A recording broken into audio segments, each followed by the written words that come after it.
تعالوا النهارده نعمل مع بعض الفته المصري بتاعتنا العاديه. اول حاجه هنبدا بيها اللحمه. معايا ميه على النار.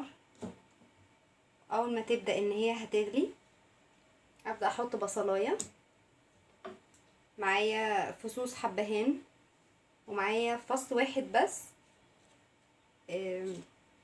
قرنفل ممكن تستغني عنه، معايا ورق لورا، ومعايا نص معلقه فلفل اسود ونص معلقه 7 بهارات. احطهم على الميه، استناها تغلي كويس.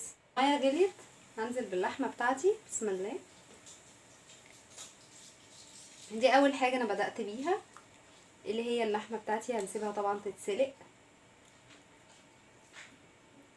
تاني حاجه معانا الصلصه بتاعتي بتاعه الفته. شويه زيت ذره، ونحط شويه الثوم المهروسين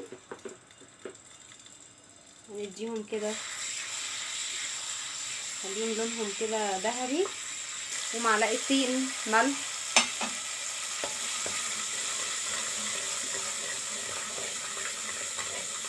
بنص كوبايه خل.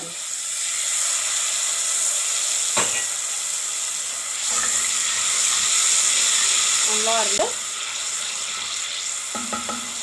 بصلصه الطماطم بتاعتي اللي انا مجهزاها، الصلصه الفريش بتاعتي. بسم الله. هسيبها بقى تتسبك. وبعد كوبايه زيت ذره، معايا 4 كوبايات رز طبعا اتغسل واتصفى، وهقلبه. انا هعمل رز ابيض، هقلبه شويه كده في الزيت ده وارجع لكم تاني. بعد ما قلبت الرز بتاعي شويه في الزيت، او سواء هتعمليه بزبده لازم ياخد لمعه الزيت كده. انا هنا حطيت بالكوبايه او بالمج ده 4 كوبايات رز، هنزل عليها ب4 كوبايات ميه مغليه، وهحط الملح والفلفل، شويه فلفل اسود والملح بتاعي.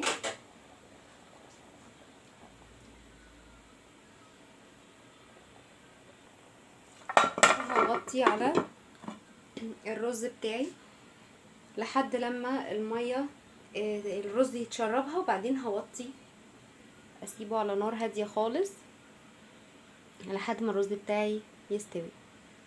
تعالوا مع بعض نعمل العيش بقى اللي هنسقيه بالشوربه، ونشوف التركه الحلوه اللي هتخلي طعم الفته بتاعتنا مميز جدا.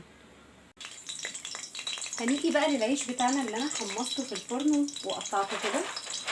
بعد ما تحمص في الفرن، في ناس بتحمصه في الزيت بس انا حمصته في الفرن.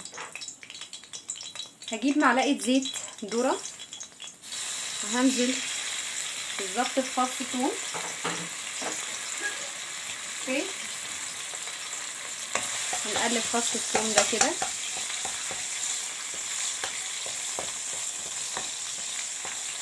اول ما يبدا ان يبقى لونه ذهبي هنزل بربع كوبايه خل.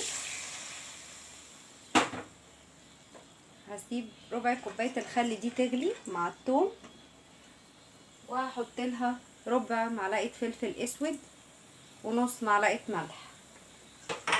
هسيبهم يغلوا مع بعض، يدوا غلوه كده، نرجع نشوف هنعمل ايه. اول ما غليوا هبدا انزل شويه شوربه كده، مش كتير عشان العيش ما يعجنش.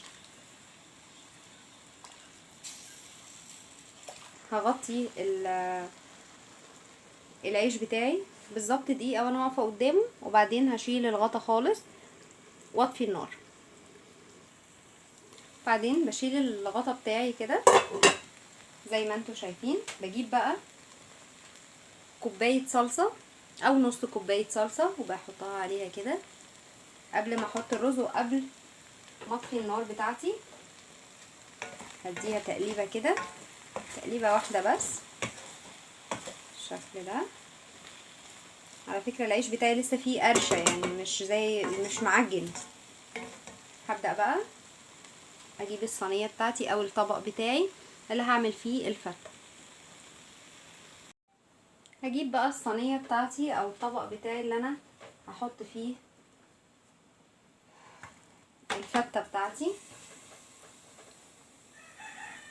ابدأ احط العيش، نرجع نشوف الخطوة اللي بعد كده. وبعدين هنزل بمعلقة او مغرفة صلصة كده بسيطة، وبعدين نغرف الرز بتاعنا.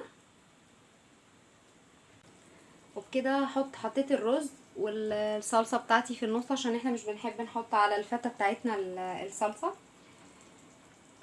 هبدأ اغرف اللحمة. ما ننساش قبل ما نحط على العيش الشوربة بتاعتنا لازم نملحها، لان طبعا دي شكل سفرتنا هيبقى عامل ازاي. كده نكون خلصنا وصفتنا، الفتة بتاعتنا، اللحمة بتاعتنا والشوربة، ومعانا السلطة بتاعتنا الخضراء. اتمنى يكون الفيديو عجبكم. ما تنسوش لو الفيديو عجبكم تعملوا لايك وسبسكرايب للقناة عشان يوصلكوا كل جديد. باي باي.